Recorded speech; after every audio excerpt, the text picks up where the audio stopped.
గారేంటి Sanjay room ముందున్నారు? కొంపదీసి మమ్మల్ని చూసిందా? సాకేత్ని నమ్మి ఫాలో అయిందా? సాకేత్ మమ్మల్ని చూసాడా?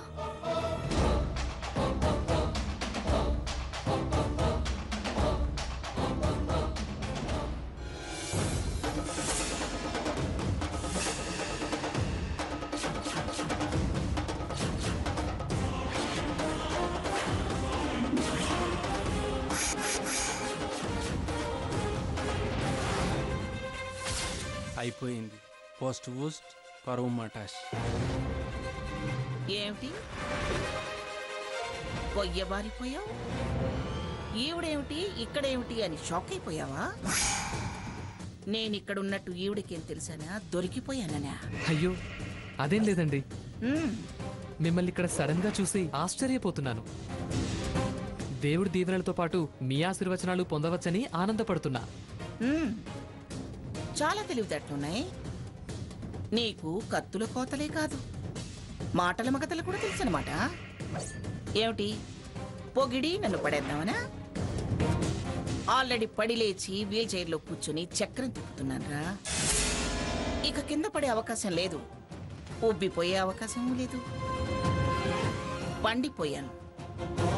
పిల్ల చేష్టలో నన్ను బురిడి కొట్టించలేవు. మేడం గారు అలా అంటారేంటండి? మీరంటే నాకు చాలా గౌరవం. నా దృష్టిలో ఆల్మోస్ట్ ఆ దైవంతో సమానం. మిమ్మల్ని పడేయడం ఏంటి, బురిడి కొట్టించడం ఏంటి?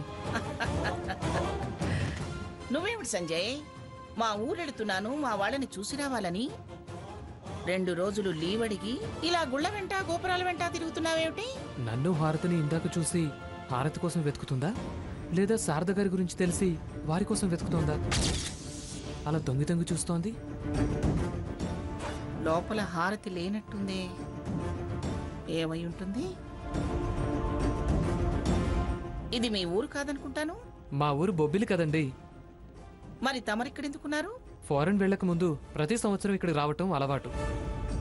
ఫారెన్ వెళ్ళొచ్చాక ఇంటికి వెళ్ళటం ఇదే ఫస్ట్. తిరిగి బయలుదేరాక ఇవాళ నరసింహస్వామి వారి కళ్యాణం అని చెప్పి మా ఫ్రెండ్స్ చెప్పారు. వెళ్తూ వెళ్తూ ఇలా వచ్చాను.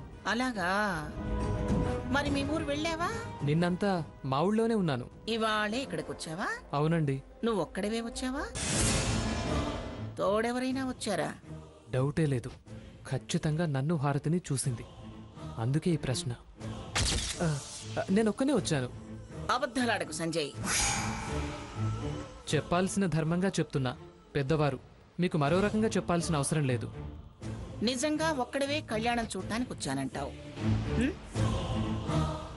జంటగా ఎవరూ రాలేదంటావు. మరొకరున్నట్టు మీరెందుకు అనుకుంటున్నారు? కావాలంటే రూమ్ చెక్ చేయండి. వేరే వాళ్ళు ఉన్నట్టుగా ఏమన్నా ఆధారాలున్నాయేమో చూడండి. చాటుమాటు భాగవతం నడిపేవాళ్ళు చాలా జాగ్రత్తగా ఉంటారు. నాకంత చాటుమాటు వ్యవహారం నడపాల్సిన అవసరం లేదండి. మీ మీద నాకు గౌరవం ఉందండి. నన్ను నిందించి దాన్ని తగ్గించుకోకండి. మీ మనసులో ఏదో అనుమానం ఉన్నట్టుంది. సూటిగా అడగండి, చెప్పాల్సింది చెప్తాను. వీడికి స్వరం లేస్తుంది. నిజంగా ఒక్కడే వచ్చుంటాడా? నేను నీతో పాటు హారతిని చూశా. తను వాళ్ళ అమ్మమ్మతో కలిసి ఏటా ఈ దేవుడి కళ్యాణానికి వస్తుందట. ఈసారి వాళ్ళ అమ్మమ్మకి ఒంట్లో బాగాలేదని చెప్పి తనొక్కతే వచ్చిందంట. తను నా చైల్డ్హుడ్ ఫ్రెండ్ అని చెప్పాను కదండి. అనుకోకుండా కలిసి కళ్యాణం చూశాం. నిజంగా మీరు ఒకరికొకరు తెలియకుండానే వచ్చారా? దేవుడి మీద ప్రమాణం చేసి చెప్తున్నాను, తాను వచ్చేది నాకు తెలీదండి. వద్దొద్దులే, అంతంత ప్రమాణాలు ఎందుకు? తనెక్కడుంది? వివరాలు అడగలేదండి నేను. మళ్ళీ కలవరా? ఎదురు పడితే కలవచ్చు, కానీ కలవాలని ప్రోగ్రాం ఏం పెట్టుకోలేదండి. తను వెళ్ళిపోయిందా? నాకు తెలీదండి. తన ప్రోగ్రాం గురించి నేనంత డీటెయిల్గా అడగలేదు. ఇందాక చాలాసేపు మాట్లాడుకున్నట్టున్నారే. నేనే మాట్లాడించాను. తను చాలా చిరాకు పడింది. అదేమిటి? చిన్ననాటి స్నేహితులు కదా మీరు. మా మధ్య జరిగిన కన్వర్జేషన్ వేరండి. పర్సనలా? పర్సనలే గాని మీలాంటి వాళ్ళ దగ్గర దాచాల్సినంత కాదు.